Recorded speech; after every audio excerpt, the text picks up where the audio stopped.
Hi everyone, welcome to, what is this, Challenge 7? Circle Wars. This is a really complicated game. Well, not too complicated, but a lot of things you don't know yet. So I'm going to give you most of the code.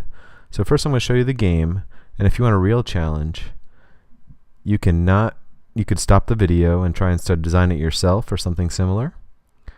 But if you want, I'm going to give you pretty much all the answers and explain some things, because there are some things we haven't done before in this one. So first, I have instructions that pop up at the beginning and a space bar to start. So you see on this one I have to my character is the blue circle. I try to eat the green circles, and every time I do I get 1 point, but if I hit a red circle I lose 3 points.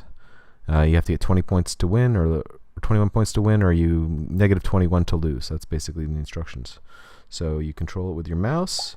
You try to get the green ones, and this is the challenge, to avoid the red ones. They slowly creep towards you, but it's randomly spawning these green ones, sort of random.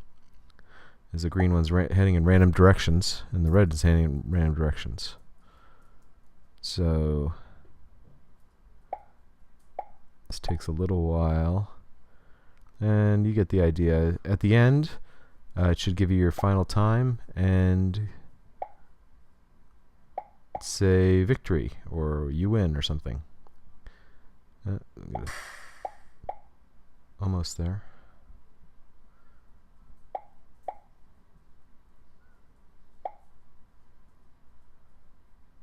My time's not very good on this, I guess. 200 seconds? I gotta see if I did that right.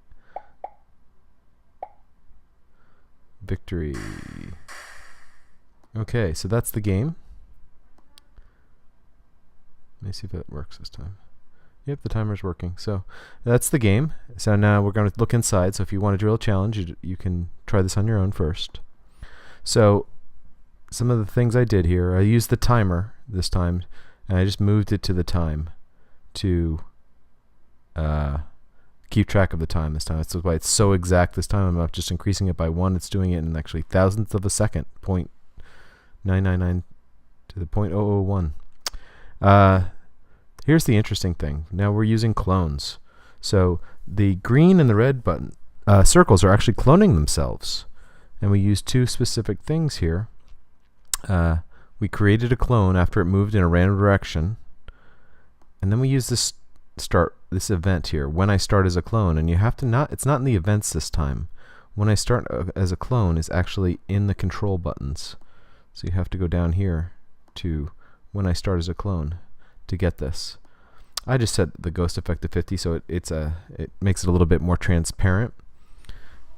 It points towards me. It moves very slowly. This is they're all gonna move slowly. So it moves very slowly. Once it's touching me, I get a point. It plays a popping sound, and then it deletes the clone.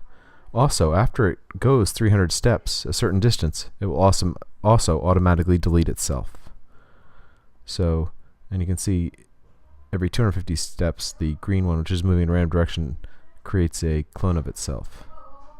So that's how it works, and that's how the enemy works too, basically. Similar function, except instead of increasing your score, it's decreasing your score by 3, -3. And doing a different sound. But otherwise I think they're exactly the same.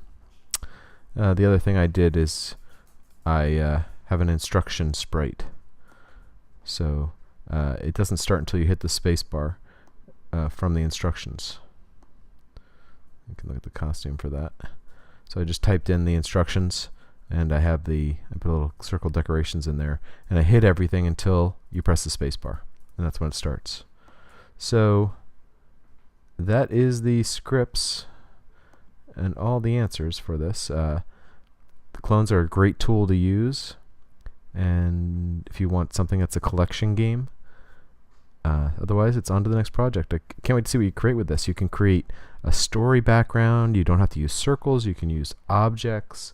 You can make the circles smaller. You can make them random sizes when they spawn. There's so much you can do with this game. I can't wait to see what you guys come up with.